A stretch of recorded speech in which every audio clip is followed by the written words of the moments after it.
أعوذ بالله السميع العليم من الشيطان الرجيم بسم الله الرحمن الرحيم والصلاة والسلام على أشرف المرسلين سيدنا محمد وعلى آله وصحبه أجمعين ونعوذ بالله من شرور أنفسنا ومن سيئات أعمالنا من يهد الله فهو المهتد ومن يضلل فلن تجد له وليا مرشدا ونشهد أن لا إله إلا الله وحده لا شريك له ونشهد أن محمدا عبده ورسوله السلام عليكم ورحمة الله وبركاته.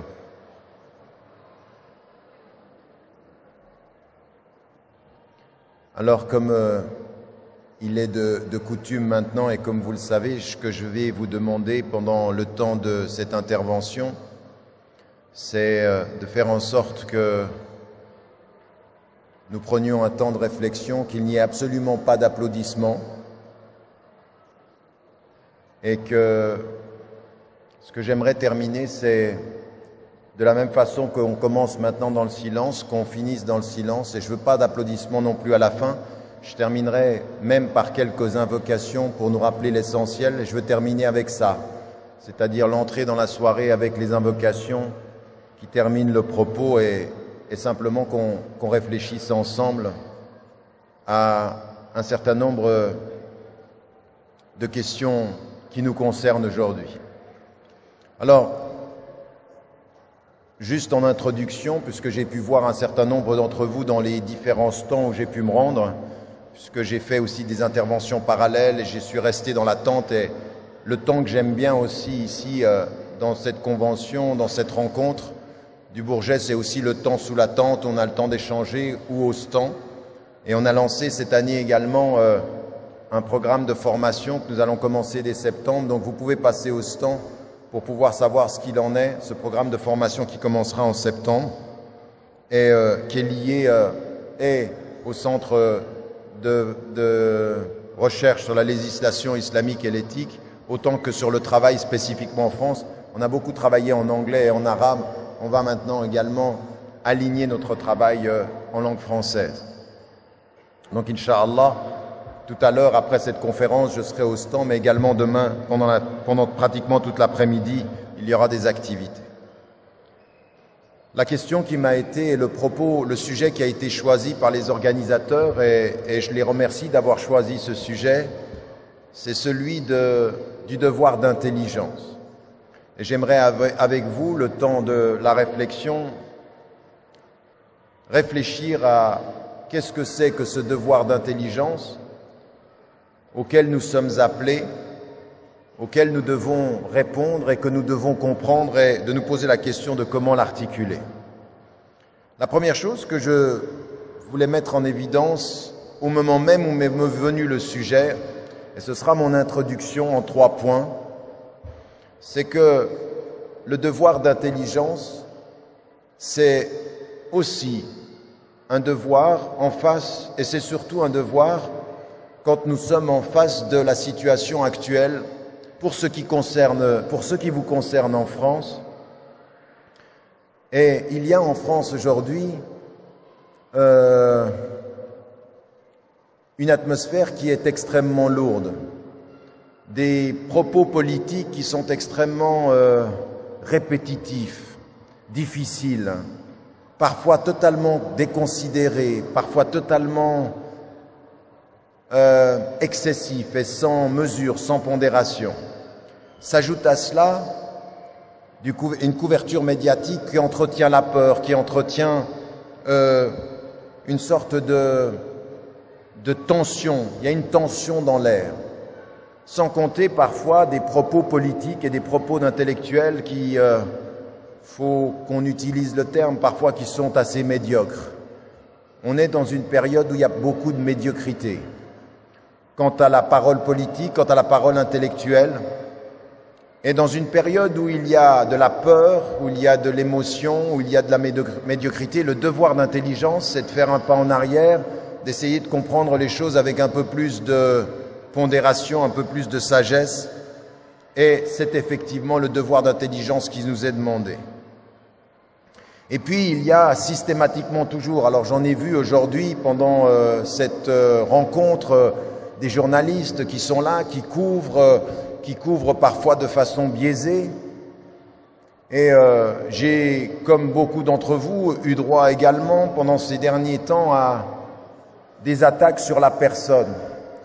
Et depuis 25 ans, depuis 30 ans que je me trouve sur le terrain maintenant avec une organisation qui m'a bien précédé des années durant, et même un certain nombre de personnes qui sont devant moi ici et qui sont des acteurs du discours et du travail, on sait aujourd'hui que ce discours et que cette couverture médiatique, elle est parfois biaisée, elle est parfois tendancieuse.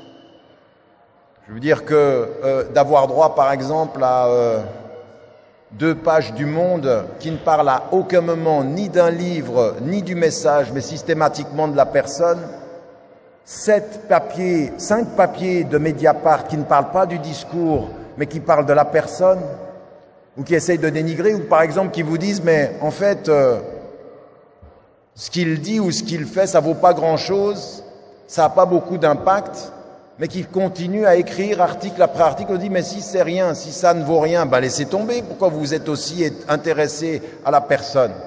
Parce qu'en fait, il y a un déplacement sur le message. C'est-à-dire qu'on laisse le message et sa substance et on veut s'attaquer aux personnes ou aux organisations sans aller au fond de ce qui est dit. Et nous, ce que nous devons défendre, c'est le message, loin des superficialités. Plutôt que de dire, par exemple, dans un article comme Le Monde, vous savez, quand il était jeune, il écoutait Johnny Hallyday. Quoi, ma gueule? Qu'est-ce qu'elle a, ma gueule? Oui, on t'entend tout au Bourget, même Johnny Hallyday. La superficialité de ce propos fait que nous, le devoir d'intelligence, c'est de sortir de ça et de dire, nous, ce qu'on veut aujourd'hui, c'est de déterminer le fond des choses. Et c'est ce à quoi je vais m'intéresser et pas m'intéresser du tout à la surface des polémiques, de la tension, en faisant un retour sur nous-mêmes, en disant comment nous devons rentrer dans une réflexion intelligente et sur le long terme. Et ce qui m'intéresse dans ce propos, c'est de se dire comment l'articuler, ce devoir d'intelligence. Alors la première chose sur laquelle j'aimerais m'arrêter, c'est le devoir d'intelligence qui n'est pas du tout le devoir d'intelligence par rapport au contexte ou par rapport à l'environnement, mais déjà le devoir d'intelligence dans ce que ça veut dire. En fait, comprendre que le devoir d'intelligence est un devoir de conscience. C'est déjà de se poser la question en conscience, au-delà de tout ce que les êtres humains vont dire de moi, au-delà de tout ce que la société peut dire, comment je me situe de moi à moi dans un devoir de conscience et un devoir d'intelligence par rapport à ma propre personne. Et ce que j'aimerais, de ce point de vue, c'est vraiment qu'on commence par cela. Pourquoi? Parce que dans le discours qui est le nôtre, dans les enjeux politiques, à la périphérie, la discussion, elle est par rapport au pouvoir, par rapport à la perception, par rapport aux médias. Mais le premier devoir d'intelligence, c'est le devoir d'intelligence vis-à-vis de soi-même et de sa conscience. Et c'est de dire et de se poser la question, de prendre le temps, loin de ce que tous les gens disent, loin de tout ce que les gens peuvent penser, loin de tous les jugements, loin de toutes les culpabilités, de se dire, mais au bout du compte, le devoir d'intelligence qui est essentiel pour moi, c'est quel sens je donne à ma vie, quel sens je donne à ma mort et à qui je réponds et comment est-ce que j'ai envie de vivre cette vie-là. C'est-à-dire de déterminer pour moi l'essentiel avant qu'on détermine pour moi le secondaire. C'est moi qui vais déterminer l'essentiel pour moi-même et le devoir d'intelligence, c'est un devoir d'autonomie aussi. C'est un devoir de spiritualité. Vous savez, quand le prophète, alayhi salam, parce que ça aussi c'est un devoir d'intelligence, il n'est jamais très loin du devoir et du chemin de la spiritualité, le devoir d'intelligence. Il n'y a pas de chemin spirituel qui puisse se faire sans devoir d'intelligence, parce que la spiritualité qui donne sens, elle va éclairer l'intelligence. Et quand Allah subhanahu wa ta'ala vient vers le prophète alayhi salam par l'intermédiaire de Jibril alayhi salam, il va l'appeler à un devoir d'intelligence. Quand il va directement, et on le sait ceci, c'est l'élément fondateur Quand il dit بعد أعوذ بالله من الشيطان الرجيم بسم الله الرحمن الرحيم اقرأ باسم ربك الذي خلق, quand il lui dit l'appel de Dieu, l'appel que Dieu va donner à ta dignité en tant qu'individu, c'est ta connaissance. Tu es par la connaissance, tu es par la reconnaissance de Dieu. Et la reconnaissance de Dieu est par la connaissance que tu as de Dieu, de toi-même et de la nature. C'est un appel fondamental, ça. C'est un devoir d'intelligence libérateur, au sens symbolique de l'être humain qui sort de son ego et qui devient et qui traduit un devoir d'intelligence par rapport à l'essence de sa vie. Qui est-ce que tu vas être? Vas-tu être celui qu'ils vont décider que tu es, ou vas-tu devant Dieu décider pour toi d'être de cœur, d'intelligence et d'action? Le devoir d'intelligence, c'est la définition que je donne au sens de ma vie. Et c'est un processus libérateur. Vous savez, ne prenez pas superficiellement le propos de l'appel que Dieu fait à Moussa, alayhi salam. Idhab ila Fir'aun innahu tagha. Va vers Pharaon et libère ton peuple. Ton rapport à Dieu est un rapport de libération. Tu te libéreras de ton ignorance. Tu te libéreras des oppresseurs. Tu te libéreras de tout système qui t'empêche d'être libre. Dire Dieu, c'est dire le devoir de l'intelligence de ma liberté. C'est ma liberté. C'est le sens profond d'une liberté spirituelle. C'est le sens profond d'une liberté sociale. C'est le sens d'une liberté, de la liberté de penser aussi. Raison pour laquelle, parmi ce qu'ont dit les savants à travers tous les âges, ce qui a déterminé le principe de la dignité, karamat al-insan, c'est ce principe de la liberté. Et ce principe de la liberté, c'est le devoir de mon intelligence. Protéger ma liberté contre toutes les aliénations. Dire qu'il n'y a qu'un Dieu et que c'est le seul auquel je me soumets, ça veut dire que je ne me soumets à aucune aliénation, à aucun pouvoir, à aucune détermination qui va m'aliéner. Donc le devoir d'intelligence commence par le devoir de se libérer de toutes les aliénations qui m'empêchent d'être moi, de toutes les impositions qui m'empêchent d'être moi. C'est un principe d'autonomie.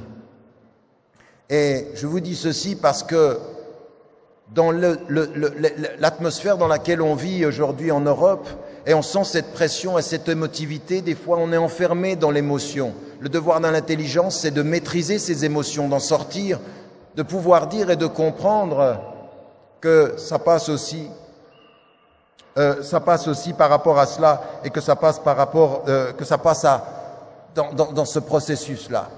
Et ça veut dire aussi ce devoir d'intelligence quant à soi, de refuser systématiquement que les gens ou que nous-mêmes, nous nous considérions comme des victimes. J'ai entendu beaucoup de personnes, dans les différentes rencontres que j'ai eues depuis hier, qui disent « mais ils ne nous aiment pas, ils nous attaquent, et pourquoi ?» Et on se place dans une situation de victime. Le devoir d'intelligence, c'est de passer de ce que peut être une victime des autres à devenir un sujet de sa liberté à soi. Le devoir d'intelligence, c'est d'assumer sa liberté en disant « non, je ne serai pas une victime parce que je ne suis pas une victime. Vous ne me rendrez pas victime parce que je n'en ai aucune des qualifications. Tout mon engagement, c'est « Rabbi shrah li sadri, wa yassir li amri, wahlul uqdatan min qawli yafqahuna, wahlul uqdatan min lisani yafqahuna qawli. Rabbi shrah li sadri. » Donne-moi cette force, parce que cette force-là, elle est spirituelle et elle est en face de l'adversité. Et enlève tout ce qui pourrait être dans ma langue, la dimension de cette perversion. On sait que Moussa, alayhi salam, il avait quelque chose qui sera soutenu par son frère. Yafqahuna qawli. Ils comprendront mon propos. C'est un processus de libération, un processus. Et shrah li sadri, ça veut dire quoi? Enlève en face du tyran, en face de l'oppresseur, en face de celui qui domine, tout ce qui va pouvoir faire pression sur mon cœur. Et à la fin, c'est libérant mon cœur, libère ma parole, qu'ils entendent ce que j'ai à dire. Ça, c'est un devoir d'intelligence aussi très spirituel, très fondamental. C'est pas rien. Rabbi shrah li sadri, wa yassir li amri. Rends ma voie facile. Ça, c'est aussi un cheminement par lequel on doit passer et que l'on doit comprendre aussi. Ça veut dire aussi, sur le plan intellectuel, ce que je disais au départ, sur le plan social, comme sur le plan politique aussi, cette intelligence quant à soi, de comment on se situe. Ce devoir d'intelligence, nous devons l'avoir. Mais ce n'est pas tout. Il y a le devoir d'intelligence quant à soi-même. Et puis, il y a le devoir d'intelligence par rapport aux textes aussi. Les textes nous sont venus, et le Coran et le Karim, il a été révélé, et il a été révélé sur 23 années, et c'est pas un texte facile, c'est un texte qui a plusieurs interprétations. Et le devoir d'intelligence pour nous, c'est de savoir que le texte, il est unique, les interprétations sont multiples, et les interprétations vont évoluer avec le temps aussi. Qu'est-ce qui fait évoluer l'interprétation du texte? Le temps qui passe, la culture qui change et le savoir qui se cumule. En d'autres termes, la cumulation du savoir à travers l'histoire. L'histoire qui évolue dans le temps et qui fait que les défis de notre époque sont différents. En plus que des contextes culturels sont différents, ceci est un appel au devoir d'intelligence. Il n'y a pas d'intelligence sans mouvement. Toute attitude qui consiste à lire le texte de façon sclérosée, sans considérer que le temps passe, quant à mon interprétation, je ne change rien au texte, mais mon intelligence change. Je ne change rien au texte, mais le contexte change. Je ne change rien au texte, mais les priorités peuvent changer en fonction du contexte. Et donc l'intelligence du texte, le devoir d'intelligence, ça n'est pas de répéter bêtement, comme on pu le faire et nous inviter parfois. Il y a certains savants et un certain nombre de nos frères qui pensent que l'on est fidèle que quand l'on répète. Non, on est fidèle quand on avance dans le même sens sans jamais répéter. C'est la même direction, mais sans répéter. Ce que l'on répète, c'est dhikr. Ce qu'on le répète, c'est la force du cœur, mais pas l'intelligence du contexte. Nos situations aujourd'hui ne sont pas les mêmes. Français de confession musulmane, Français musulmans, vous êtes appelés au devoir d'intelligence par rapport au texte, mais pas n'importe comment. Ça n'est pas donné à n'importe qui de prendre le texte et de commencer à faire des interprétations libres, parce qu'alors on est perdu. C'est une science dont on parle ici. Et quand une science appelle l'intelligence, elle l'appelle à la formation, elle l'appelle à la réflexion, elle appelle au sens des priorités. Et donc, une science, qu'est-ce que c'est? Une science, c'est une science qui se fonde à partir de la liberté de l'intelligence, mais pas sous l'autorité d'un pouvoir politique. Attention, il ne faudrait pas que notre intelligence des textes soit soumise à l'imposition du politique en nous disant comment on doit lire nos textes. Ah non. Nos textes, nous sommes libres. Nous les interprétons à partir de nos références. Personne sur la surface de la terre n'a une autorité politique à produire une pensée religieuse et légale. Cela s'est donné aux ulama de toutes les traditions et de toutes les tendances. Ça n'est ni au pouvoir français, ni au pouvoir saoudien, ni au pouvoir iranien, à aucun pouvoir. Ils n'ont aucune autorité sur l'intelligence du texte. L'autorité de l'intelligence du texte, elle est autonome. Elle se discute, elle se parle de l'intérieur, avec des gens qui sont informés, pas du n'importe quoi, pas n'importe qui, pas pour faire plaisir. L'intelligence du texte, ce n'est pas une intelligence de la séduction, c'est une intelligence de la liberté et de la détermination et de la cohérence. De cela, nous avons besoin, et nous avons besoin de ce point de vue-là, de cette intelligence des textes, comme je le dis, et qui s'oppose au dogmatisme, à la pensée figée. Vous savez, nos problèmes de beaucoup d'entre vous, c'est que souvent vous citez des savants, et vous dites, selon la pensée de Ibn Taymiyyah, selon la pensée de Al-Izz ibn Abd al-Salam, selon la pensée d'Abu Hamid al-Ghazali, selon la pensée de Shafi'i, selon la pensée d'Abu Hanifa. Tout ça, c'est vrai, à la seule différence que tous ces savants-là, ils ont commencé à penser la même chose à 20 ans qu'à 60? Bien sûr que non. Eux-mêmes, ils sont dans un travail d'intelligence. On le sait dans le domaine du fiqh, parce qu'on sait que Shafi'i a changé ses deux écoles, mais tous les savants ont changé d'opinion. Tous les savants ont évolué. Ibn Taymiyyah ne pense pas la même chose à 30 ans qu'à 5 ans. Ils évoluent. Ça veut dire quoi? Ils ont un devoir d'intelligence, une intelligence en mouvement. Leur fidélité au texte passe par l'exercice continu de l'intelligence renouvelée. Tout le temps. tous les savants. Et il y a des personnes, comme vous lisez par exemple Ibn Khaldoun, lui qui est le savant de référence par rapport à la sociologie, son évolution à lui de ce qui va être l'essentiel de El Muqaddima, toute cette somme qu'il fait, et à un moment donné où il rentre lui à l'intérieur, et quand il écrit Shifa, c'est autre chose. C'est autre chose, donc on voit des savants qui sont en ébullition intellectuelle. Il ne faudrait pas que nous, des siècles plus tard, nous soyons dans la stagnation dogmatique. Il faut évoluer, mais attention, pas n'importe comment, pas pour faire plaisir aux autorités, pas pour faire plaisir au pouvoir. Nous sommes libres, nous pensons librement et dans un cadre que nous protégeons parce que nous ne voulons pas d'une pensée au rabais. Nous ne voulons pas d'une pensée de la complaisance. Nous voulons une pensée de la confiance et une pensée de la cohérence. Ce devoir d'intelligence vis-à-vis des textes fait que nous devons être en mouvement, qu'il y a des défis aujourd'hui. Nous n'avons pas à laisser les gens autour de nous décider pour nous de ce qui est prioritaire. Il y a des choses qui sont prioritaires dans notre religion, il faut qu'elles restent prioritaires. Il y a des choses qui sont secondaires, elles restent secondaires. Il y a des étapes que nous devons franchir, il y a des cheminements que nous devons avoir. Tout ça, il faut que nous le protégions. Ce devoir d'intelligence, quand l'émotion pourrait changer les choses, il faut que l'intelligence clarifie les choses. Et ça, c'est aussi à chacune et à chacun un travail que nous avons à faire aussi par rapport à nos savoirs. Et puis, avec l'intelligence des textes, ce que je disais déjà au début des années 90, il faut une intelligence du contexte, de la société dans laquelle on est. Et là, il faut étudier. Il n'y a pas un savant sur la terre, pas un, qui ne vive pas en France, qui pourra, sur l'intelligence du contexte français, vous apporter les réponses en dehors des savants qui sont présents ici dans votre pays. Parce que ça n'est pas possible. Même si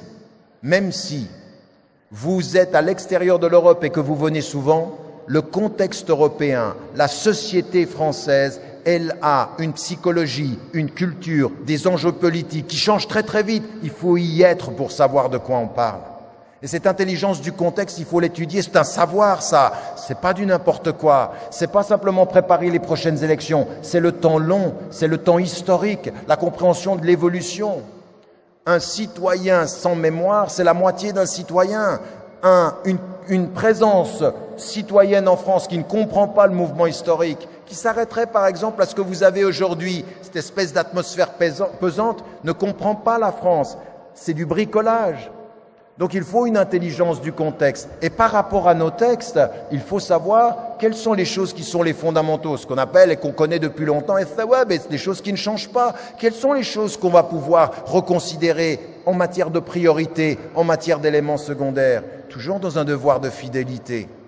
Ça aussi, c'est déterminant. Ça aussi, il faut que nous nous y engagions aussi de ce point de vue-là. En faisant attention, l'un des problèmes dans le contexte, c'est toujours de considérer, souvenez-vous toujours de ça, je sais qu'on n'aime pas toujours en parler, mais c'est vrai, c'est tellement vrai. Quand le prophète, alayhi wassalam, commence sa prédication, lui, ce qu'il est en train de dire, c'est qu'il appelle à reconnaître un Dieu et qu'il reconnaît, il ne veut pas la guerre avec les gens autour de lui. Lui, ce qu'il veut, c'est répondre un message de paix et dire ce qui est. La première attitude qu'il va trouver en face de lui, quelle est-elle? Elle va être de ceux qui pensent que son message de paix remet en cause leur pouvoir. Et donc, eux placent son message de paix dans un rapport de pouvoir. Quand vous êtes dans une société, comprendre le contexte, c'est toujours connaître les rapports de force et les rapports de pouvoir. Il ne faut pas être naïf. Même quand vous êtes pour servir les hommes, même quand vous vous occupez des pauvres, il y a un rapport de pouvoir qui est là. Et l'intelligence du contexte, c'est aussi de reconnaître ceci. Pourquoi est-ce que je dis ceci? Parce que en sachant comment le pouvoir va vouloir mettre une pression ou nous empêcher d'être, il va falloir aussi nous déterminer dans notre liberté par rapport à ça. Et là, vous avez quelque chose que l'on répète souvent dans le Coran, et qu'on le sait, et qu'on le répète, et on prend souvent une des parties de l'histoire. Le prophète, alayhi wassalam, a été à un moment donné rappelé à l'ordre par la révélation. Il a été rappelé à l'ordre dans la révélation quand Allah subhanahu wa ta'ala, quand il était dans une situation extrêmement difficile. Le prophète alayhi salam, il est dans une situation extrêmement difficile, sa communauté est en danger. On a envie de l'éliminer et on a envie de l'empêcher de poursuivre sa mission. Et à un moment donné, qu'est-ce qu'il fait le prophète alayhi salam? Il est en train de chercher des alliés auprès de ceux qui ont le pouvoir. Et à un moment donné, c'est une petite histoire. C'est une petite histoire, mais le sens de l'histoire est très profond. À un moment donné, il parle avec ceux du pouvoir pour protéger sa communauté contre les exactions de ceux qui ont le pouvoir. Donc il cherche des alliances avec le pouvoir. Et il y a un homme qui vient, qui est un homme qui est un aveugle et qui est un homme qui est âgé. Et il vient lui demander la connaissance et de pouvoir avoir accès à la vérité. Et lui, il ne va pas se préoccuper de lui, il va se préoccuper des pauvres parce qu'en fait, dans son intention, il s'occupe de protéger la communauté. C'est plus important de protéger la communauté avec le pouvoir que de s'occuper de celui qui n'a pas de pouvoir mais qui vient chercher la vérité. Apparemment. Apparemment. Sauf que dans le Coran, c'est بعد أعوذ بالله من الشيطان الرجيم بسم الله الرحمن الرحيم عبس وتولى أن جاءه الأعمى. Il s'est renfrogné, il s'est détourné. C'était tellement important la protection avec le pouvoir qu'il a délaissé celui sans pouvoir et qui venait avec le cœur. Il a laissé la sincérité de celui qui n'avait pas de pouvoir pour la manipulation de celui qui avait le pouvoir mais pas de sincérité. Et maintenant vous vous replacez en France. Et vous regardez quelle attitude vous avez avec le pouvoir et quelle attitude vous avez. Il y a une chose qui est claire. Discuter avec le pouvoir, il le faut. Traiter avec le pouvoir, il le faut. Mais si, pour traiter avec le pouvoir, il faut négliger la sincérité de ceux qui cherchent, de ceux qui sont en quête et de ceux qui veulent vivre dans la cohérence et la liberté de leur foi, alors non. Si le pouvoir vous demande de changer votre religion pour qu'il vous accepte au point que vous vous coupez de la base parce que la base ne vous reconnaît pas, alors non. Ça n'est pas une intelligence des textes, ça c'est une intelligence de la catastrophe, de la perte de soi. Discutez avec tous les pouvoirs, avec la dignité de ceux qui disent « nous discutons », mais il n'y aura ni compromis, ni perte de principe, ni délaissement de nos essentiels et de nos fondamentaux. Nous sommes prêts à toutes les discussions si vous êtes clair avec nous que jamais vous nous demanderez d'être moins musulmans pour vous parler, moins français pour que vous acceptiez ou moins en rapport avec la sincérité de ceux qui sont en quête. L'intelligence du contexte, c'est de savoir ça. Parce que le prophète, alayhi salam, il est remis à l'ordre pour une chose, attention au pouvoir. Attention au pouvoir. Attention à ceux qui te dominent et qui voudront pour qu'ils te parlent que tu oublies qui tu es, où tu vas et pour qui tu travailles. Parce que si au bout du compte tu travailles pour le pouvoir et que tu n'as pas la sincérité de la foi des justes, alors tu seras parmi les injustes. Alors tu seras parmi de ceux qui travailleront dans ce sens-là. C'est l'intelligence du contexte, ceci, n'est-ce pas? C'est aussi l'intelligence du contexte. Une petite histoire mais qui dit tellement. Elle est tellement inscrite dans le Coran. Cette petite histoire, elle est éternelle pour nous tous. Abasa wa tawalla an ja'ahu al-a'ma. Qu'est-ce que ça veut dire? Attention, le prophète lui-même, alayhi salatu wassalam, au point que le Coran va lui dire en même temps, وَلَوْلَا أَنْ ثَبَّتْنَاكَ لَقَدْ كِدْتَ تَرْكَنُ إِلَيْهِمْ شَيْئًا قَلِيلًا. Allah subhanahu wa ta'ala, il parle au prophète, il lui dit, si on ne t'avait pas affermi, tu aurais dévié. Pourquoi? Parce que le pouvoir est attractif, parce que l'argent est attractif, parce qu'ils ont le pouvoir de te changer si tu ne t'en remets pas à l'intelligence de la personne digne, de celle qui ne lâche rien, de celle qui a le courage d'être ce qu'elle est, parce qu'elle a commencé à dire, j'ai l'intelligence de mon être, l'intelligence de mes textes, l'intelligence de mon contexte. Donc de ce point de vue, il faut qu'on soit bien clair que ce qu'on est en train de vivre ici, il n'y a rien de nouveau. Franchement, il n'y a rien de nouveau en France, rien de nouveau sous le soleil. On connaît, on a connu et ça va continuer comme ça. La question c'est de savoir quelle est notre route, quelle est notre ligne, quelle est l'intelligence que l'on va mettre à cela. Et de ce point de vue, je pense qu'il faut qu'on soit clair. Quatrième élément de l'intelligence de soi. Et je vous le dis, dans l'intelligence de soi, il y a aussi le fait d'assumer sa quête. Franchement, Français de confession musulmane, Français, musulmans, musulmans, français, ne laissez jamais personne vous empêcher de vivre librement votre quête spirituelle et votre quête de sens. Ne laissez personne faire ça. C'est le pire que vous puissiez vivre. Si au nom d'un passeport, on vous empêche d'être dans votre épanouissement et votre plénitude spirituelle, alors vous avez tout perdu. Vous ne serez jamais content avec votre passeport, vous ne serez jamais apaisé votre cœur. Et le pire, c'est d'avoir un passeport qui n'apaise pas votre cœur. Il faut avoir les deux. L'apaisement du cœur et le sens du passeport. Le passeport pour voter et le cœur pour savoir où est la lumière aussi. Parce qu'il y a de la lumière quelque part. Allahu nuru samawati wal ard. C'est vrai ça. Dieu est la lumière des cieux et de la terre. Il y a de la lumière quelque part, il y a du sens quelque part. Faut pas oublier ça. Faut pas oublier ça. Faut pas oublier cette intelligence spirituelle-là parce qu'elle est une lumière. Alors, Allah subhanahu wa ta'ala, il nous dit que cette lumière-là, c'est celle qui nous fait comprendre par le cœur, pas simplement par la tête. Si vous ne comprenez par la tête que vous êtes des calculateurs, si vous comprenez avec le cœur, vous pouvez être des éclaireurs. Il y a de la lumière, il y a de l'horizon. Donc, le quatrième élément de l'intelligence, c'est l'intelligence aussi des finalités. Et ça, on l'a beaucoup répété. Nous, ce qu'on doit comprendre, c'est que là où nous nous trouvons avec l'intelligence de notre être, avec l'intelligence des textes, avec l'intelligence du contexte, c'est aussi de comprendre que il y a des finalités. Qu'est-ce que nous voulons au fond? Et là aussi, il faut éclairer les choses. Le devoir d'intelligence, c'est aussi d'être clair par rapport à nous. Français, musulmans, musulmans, français. Vous êtes là pour convertir la France à l'islam? Vous êtes là pour imposer l'islam? Vous êtes là pour imposer votre religion? Vous êtes là pour répandre la violence? Non. Français, musulmans, musulmans, français, ce que vous êtes aujourd'hui, ce que vous voulez, les finalités, c'est simplement que là où vous êtes, il y ait plus de bien, plus de justice, plus de dignité, plus de beauté. Vous êtes des agents de l'esthétique, vous êtes les agents de la justice, vous êtes les agents de la dignité, les finalités, c'est ça. Et pas simplement pour nous. Ce que disait, c'est la seule chose que j'ai pu entendre de discours tout à l'heure de notre frère Omar Lasfar, c'est très important. On n'est pas là pour défendre notre bien à nous contre les autres. Non, nous ce qu'on a compris, c'est que notre bien, c'est le bien commun. C'est-à-dire, c'est pour tout le monde qu'on est là. On doit être des agents de bien pour tout le monde. Nos finalités, c'est ce qu'on comprend. On s'est installé, on prie. Oui, on prie. Et on va continuer à prier. Et notre prière, c'est notre dignité.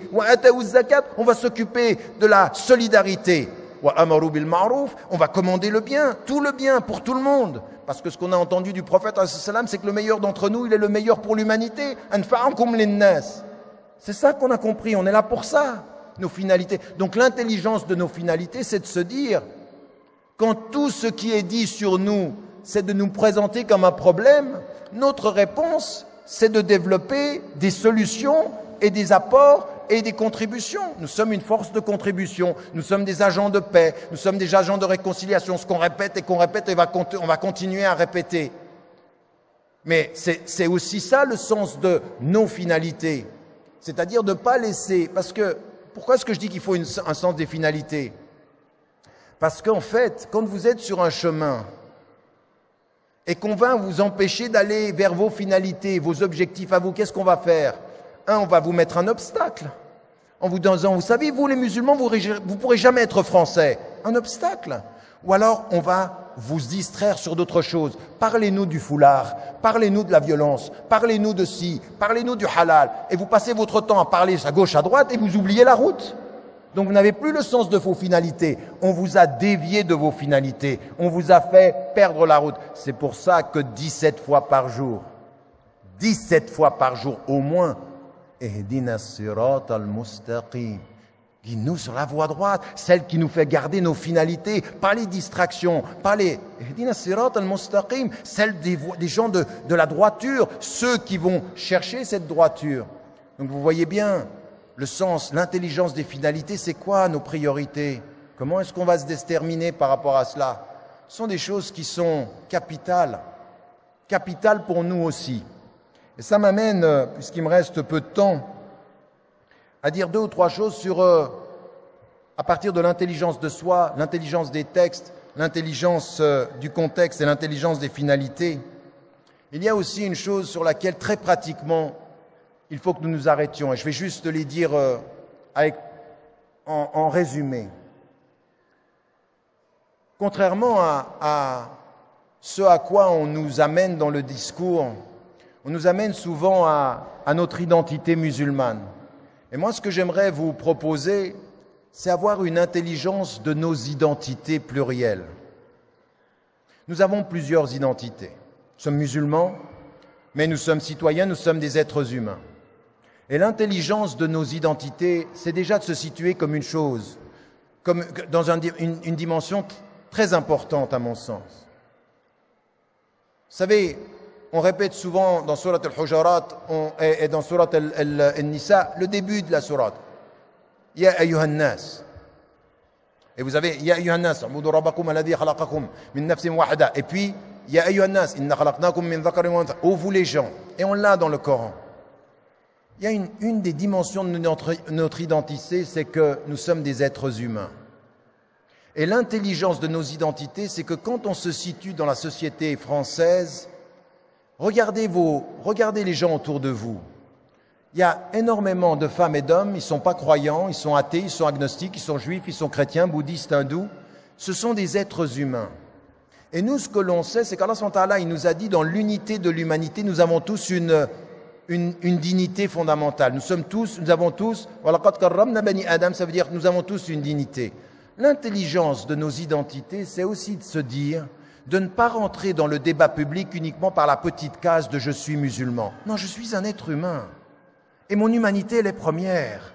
Je ne suis croyant que parce que d'abord je suis un être humain. Et quand je regarde les êtres humains, je suis ici pour être un bien pour l'humanité. Je sers l'humanité. L'intelligence de nos identités, c'est de ne pas nous enfermer dans ce que l'autre fait de nous, mais dans l'amplitude de ce que nous sommes. Je suis un être humain. Et dans l'être humain, il y a une chose qui est importante. Il n'y a pas de supériorité d'un homme sur une femme et d'une femme sur un homme. Il n'y a pas de supériorité d'un noir sur un blanc, d'un arabe sur un blanc, d'un blanc sur un arabe. Il n'y a pas. Nous sommes comme les dents d'un peigne. L'intelligence de nos identités, c'est aussi de se dire en tant qu'être humain, je suis là pour servir l'humanité. Et puis, il y a l'intelligence de notre citoyenneté. Et l'intelligence de notre citoyenneté, ce devoir d'intelligence, c'est aussi de se dire, en tant que citoyen, ce que je veux, puisque vous êtes des citoyens français, c'est le bien de ce pays. Et il faut avoir ce discours-là. Et le bien de ce pays, ça veut dire que vous devez pouvoir parler de tout. En fait, j'aimerais vous proposer, français, musulmans, musulmans, français, j'aimerais vous proposer de vous mêler de tout.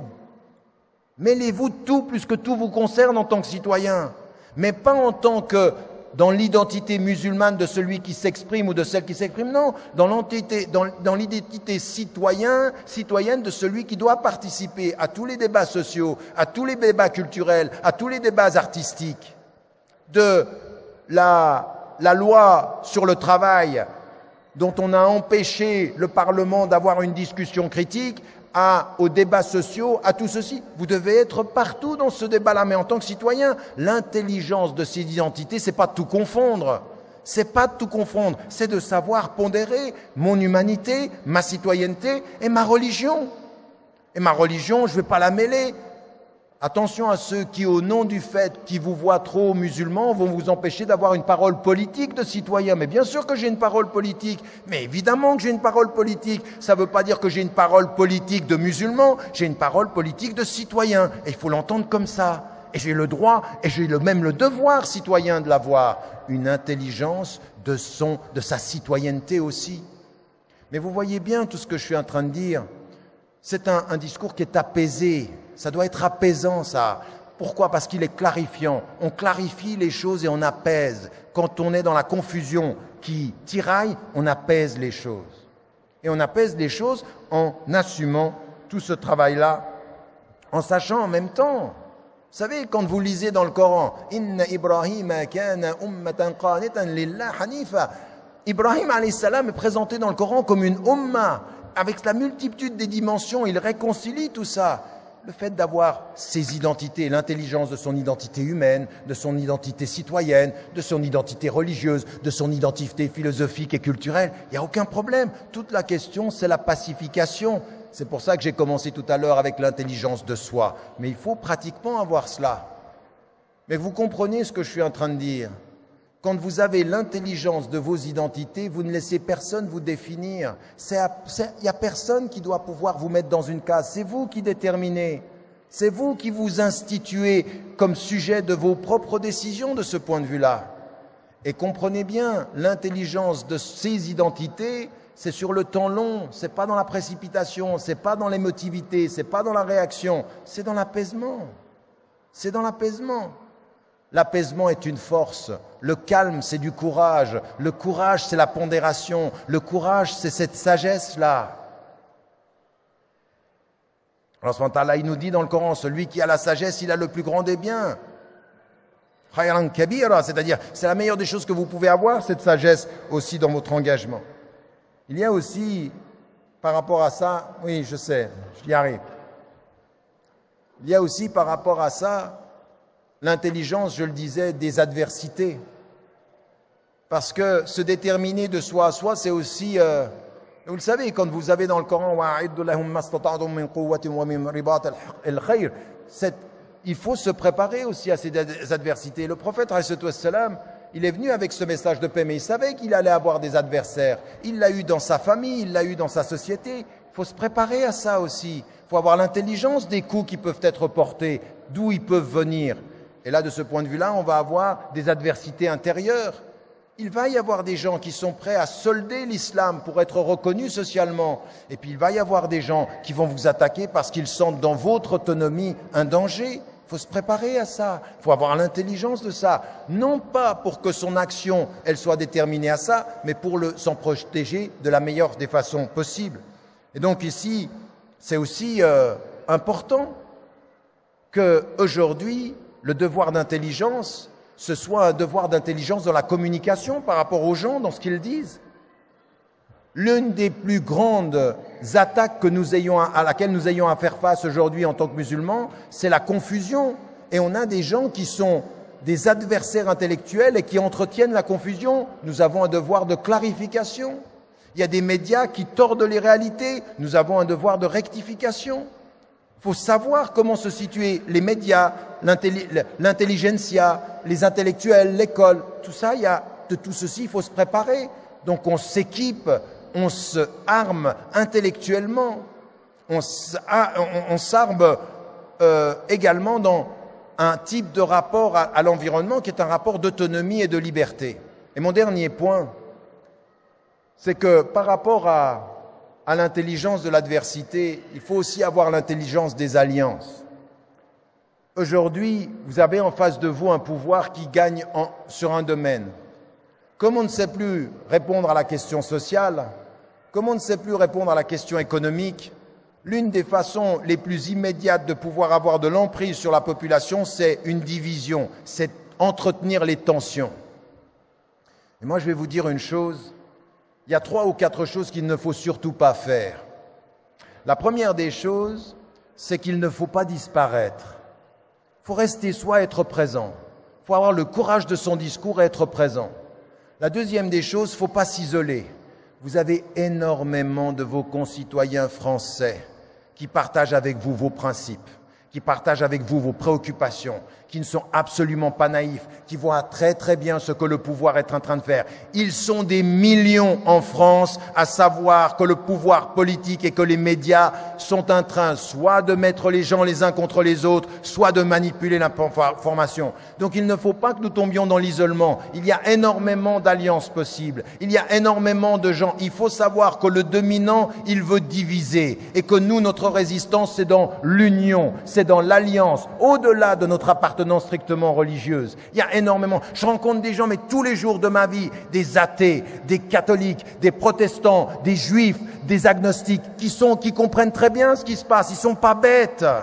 Vous n'êtes pas dans un peuple qui est bête. Le peuple de France est un peuple d'une grande tradition intellectuelle, d'une grande intelligence intellectuelle pour un certain nombre d'intellectuels. Ne confondez pas la France avec les quelques intellectuels qui parcourent aujourd'hui les plateaux de télévision. Eux, ils dévoient l'intelligence française. Mais il y a une longue tradition. Et vous avez énormément de vos concitoyens qui sont prêts et qui entendent. Ça, c'est important. Et surtout, surtout, ne commencez pas à vous dire, comme je l'ai entendu, faut qu'on quitte ce pays. Mais non, non seulement faut pas le quitter, faut rester, faut y travailler et être de plus en plus visible dans ce pays.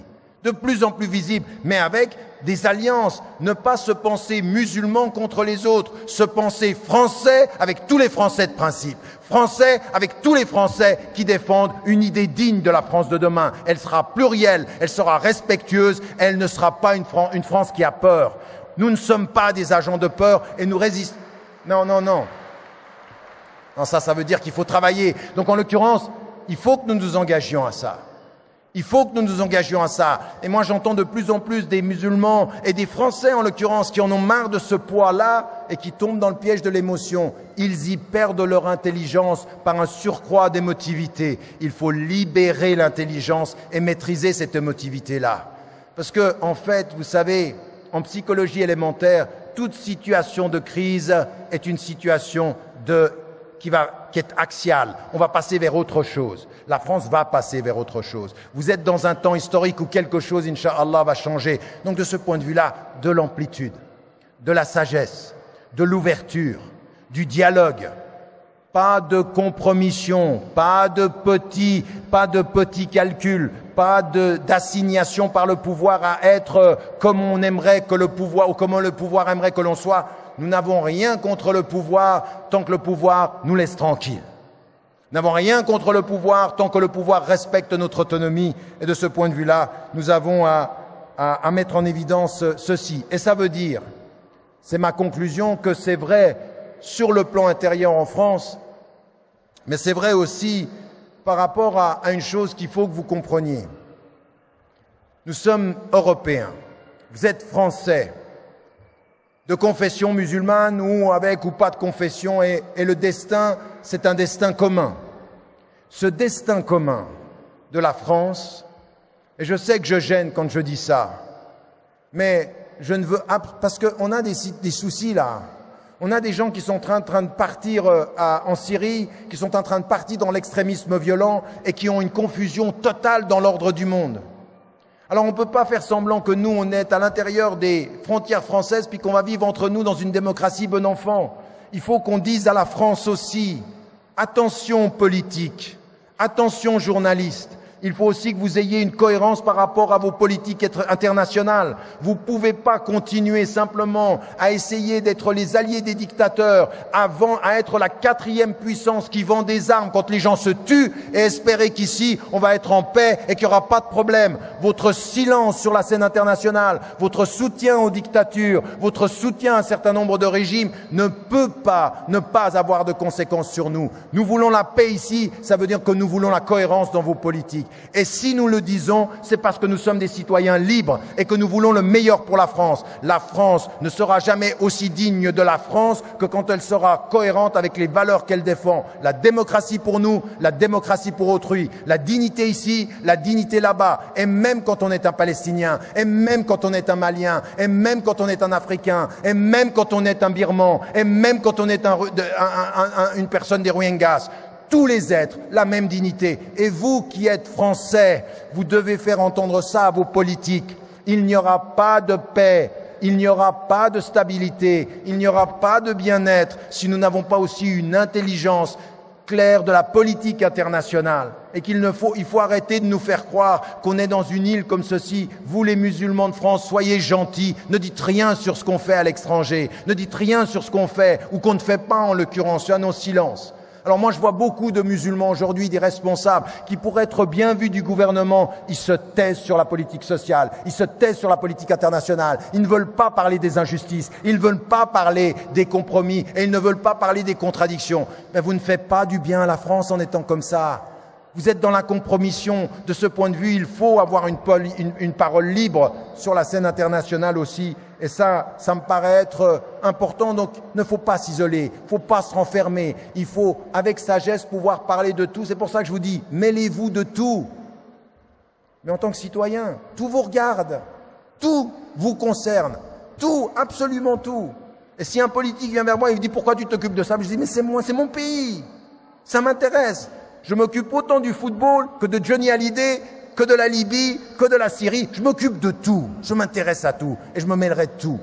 parce que c'est ma liberté, parce que c'est ma dignité. Et ça veut dire, le frère, il me demande de terminer, ça veut dire que, pour résumer, de revenir à ce que je disais, assumer l'intelligence de soi et cette quête de sens qui vous donne un axe, qui vous donne une lumière, et à aucun moment ne remettez en cause votre quête de paix intérieure et votre quête de bien-être intérieur. Ça, c'est le sens de la vie, c'est la lumière aussi. Et ensuite, la capacité de vivre avec les textes en connaissant les priorités et sans jouer avec les textes. La connaissance du contexte, c'est de savoir quelles sont les priorités, les rapports de force, l'histoire longue, la psychologie. Ce devoir d'intelligence, il est le nôtre également. Et surtout, ça veut dire tout ça, qu'il y a une chose que nous ne devons pas, qui ne doit pas nous coloniser. Et je peux vous dire que depuis 2 jours ici, je sens ceci, nous n'avons pas le droit au pessimisme. Nous n'avons pas le droit au défaitisme.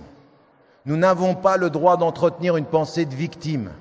Tout ça, c'est pas nous. Ça ne peut pas être une pensée citoyenne. Ça ne peut pas être une pensée humaine. Ça ne peut pas être une pensée spirituelle. Donc il faut, de ce point de vue, se réconcilier avec cette force vive qui nous dit la quête, qui nous dit le sens et qui nous dit le courage et qui nous dit « faut être optimiste ». Mais pas optimiste bêtement, il faut être optimiste à la lumière de ce qu'on regarde historiquement des faits et de la façon dont les choses ont évolué. C'est à ça que j'aimerais inviter chacune et chacun d'entre nous. Mais vous avez bien compris, on regarde la salle ici, elle est pleine, vous êtes extrêmement nombreux, mais comme je vous le dis systématiquement, et c'est pour ça que je vous demande de ne pas verser dans l'émotivité collective, mais dans la réflexion individuelle. Maintenant, chacun et chacune d'entre vous, vous venez de passer 40 minutes, on vient de passer peut-être 45 minutes ensemble. Votre rapport à l'intelligence que vous avez de vous, à l'intelligence que vous avez des textes, à l'intelligence que vous avez de la France, c'est un engagement personnel, individuel, autonome. C'est un appel à la liberté personnelle. C'est un appel à l'engagement personnel. Et je peux vous dire une chose, si on arrêtait de penser aux médias et aux discours politiques et qu'on fasse ce travail dans notre vie individuelle, eh bien les choses continueront à changer. Et la bonne nouvelle, c'est que tous ceux qui sont ici et qui ont, pour certains d'entre eux, ça fait 30 ans qu'ils travaillent, 35 ans qu'ils travaillent, je peux vous dire, contrairement à tout le discours que l'on vous tient, c'est que ça marche, c'est que ça avance, que les mentalités vont changer, que l'excitation à la surface des politiques ne dit rien du mouvement de fond. Il faut avoir cette sérénité. Et j'aimerais juste terminer au moment où je vous quitte, parce que ce que j'aimerais, c'est qu'à un moment donné, il y ait une petite bénédiction qui tombe sur nous et qui nous appelle. Je vais quitter cette salle et je veux absolument que vous soyez comme vous l'êtes maintenant dans un silence, mais vous allez juste, pendant l'espace de 3 minutes, vous allez venir avec moi. Fermez les yeux, vous entrez à l'intérieur et vous entendez ce qu'on lui dit pour qu'il nous donne la force de nous libérer. Allahumma nas'aluka bi annana nashhadu annaka anta Allah al-ahad as-samad alladhi lam yalid wa lam yulad wa lam yakul lahu kufuwan ahad. Allahumma nas'aluka ridaka wal jannah. اللهم نسألك رضاك والجنة اللهم نسألك أن تجعلنا من الصادقين من العابدين من المقربين اللهم اجعلنا من المحبوبين اللهم نسألك حبك وحب من يحبك والعمل الذي يبلغنا حبك اللهم أنت الرحمن أنت الرحيم أنت رب العالمين تقبل منا صلاتنا وركوعنا وسجودنا وقيامنا وصيامنا ودعاءنا اللهم تقبل منا أعمالنا وثبت أقدامنا وأنزل علينا سكينتك ورحمتك. اللهم أنزل علينا سكينتك ورحمتك. اللهم رحمتك نرجو. أنت الرحمن، أنت الرحيم. قوي إيماننا، ثبت أقدامنا، ثبت أقدامنا، وارحمنا يا أرحم الراحمين. اللهم تقبل منا واغفر لنا وسامحنا وتب علينا. اللهم تب علينا، قوي إيماننا وثبت أقدامنا واجعلنا من الصالحين. اللهم ارحم والدينا ووالدي والدينا. اللهم اغفر لجميع موتى المسلمين الذين شهدوا لك بالوحدانية ولنبيك بالرسالة وماتوا على ذلك. اللهم قو إيمان إخواننا وأخواتنا المظلومين في كل مكان، قو إيمانهم في السجون وتحت التعذيب. اللهم قو إيمان المؤمنين والمؤمنات المظلومين والمظلومات، وعليك بالظالمين. قو إيمان إخواننا في فلسطين وفي برما وفي أفريقيا وفي السجون وتحت التعذيب. اللهم تقبل منا واغفر لنا واجعلنا جميعا من الصابرين. اللهم اجعلنا من الصابرين. اللهم اجعلنا من الصابرين، وألف بين قلوبنا وأصلح ذات بيننا، واجعلنا يا رحمن يا رحيم من المقبولين المقربين الربانيين برحمتك علينا يا كريم. اللهم نسألك حبك وحب من يحبك والعمل الذي يبلغنا حبك.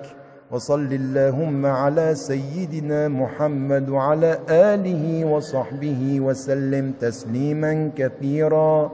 سبحان ربك رب العزة عما يصفون، وسلام على المرسلين، والحمد لله رب العالمين. بارك الله فيكم. السلام عليكم.